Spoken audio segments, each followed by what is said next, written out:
What's going on today, guys?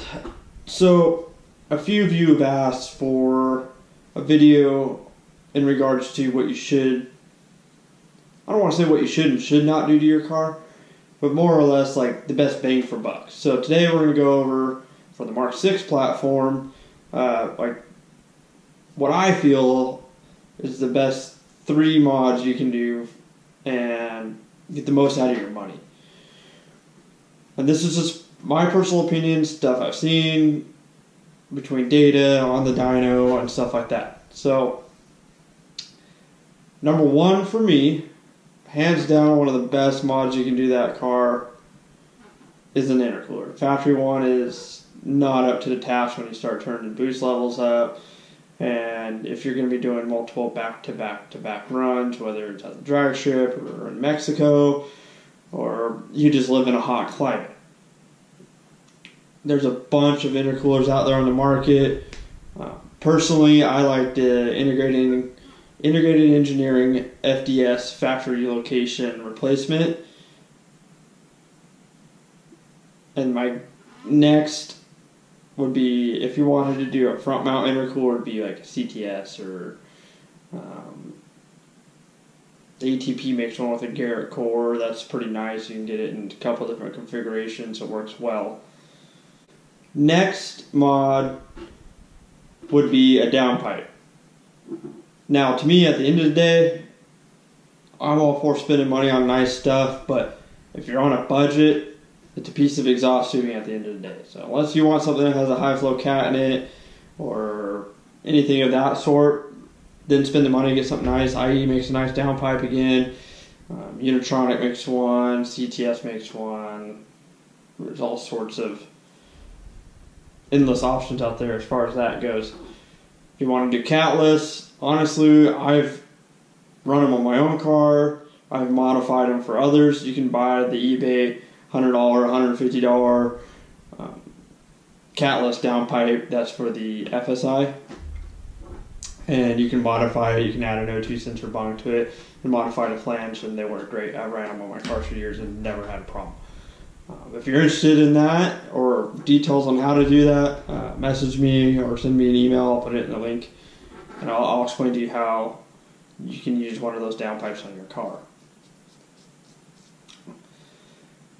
Now, the next mod for me would be an intake system.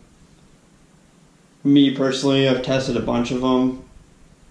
If you're going to spend the money on an intake, which isn't going to be a huge improvement on a Mark 6, I personally like, again, the integrated engineering. I've tested that one on the dyno back-to-back to stock, to another company I won't name, and the other company was not good. We lost a ton of power there. Tried to tune around it. Nothing worked. Literally didn't even take the car off the dyno.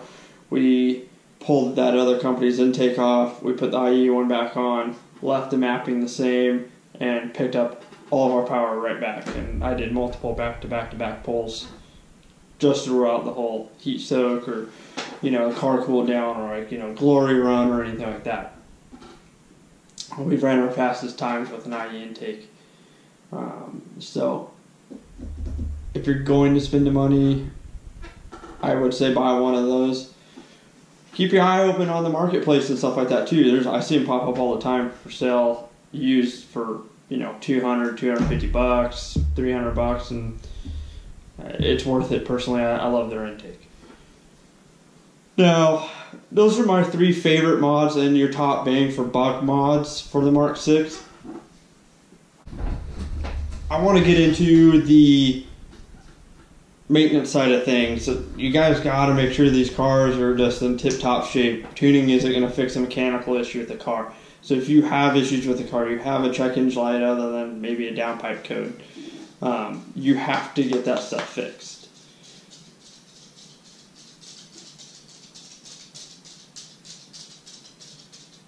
Dog would like to join us.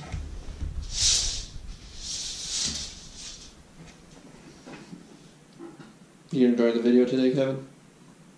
Yeah. Alright.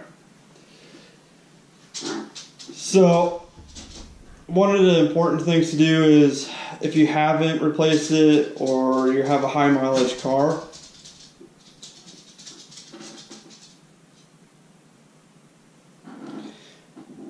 a diverter valve, excuse me,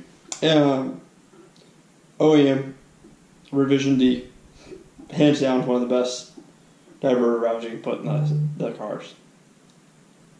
I've tried the Turbo Smart ones. I love their products, they just don't work well on that platform. I don't like go fast bits at all. I've had customers pull a bunch of them out of their cars and go back to an OEM. We've actually picked up a decent amount of airflow. I've seen nothing but issues with them in the past, and them getting stuck, them leaking. It's just, from personal experience again, they just don't work. So if you haven't replaced a diverter valve or you have a high mileage vehicle, I would recommend putting an OEM Revision D diverter valve. We have our modified ones on the website. I'll link them in the description below. They work great. The other thing you guys need to do, anytime you tune one of these cars, whether it's my tune or APR, Unitronic, I don't care. You guys got to put proper spark plugs in these cars. So we have them on the website. You can order them from us. They're already pre-gapped and they're ready to go for a stock turbo tuned car, whether it's pump gas, ethanol blend, whatever. You can let us know if you have a KO4 car that they're going in a KO4 car. The gap I run on those is a little different than a stock turbo car. Again, let's go over all this again.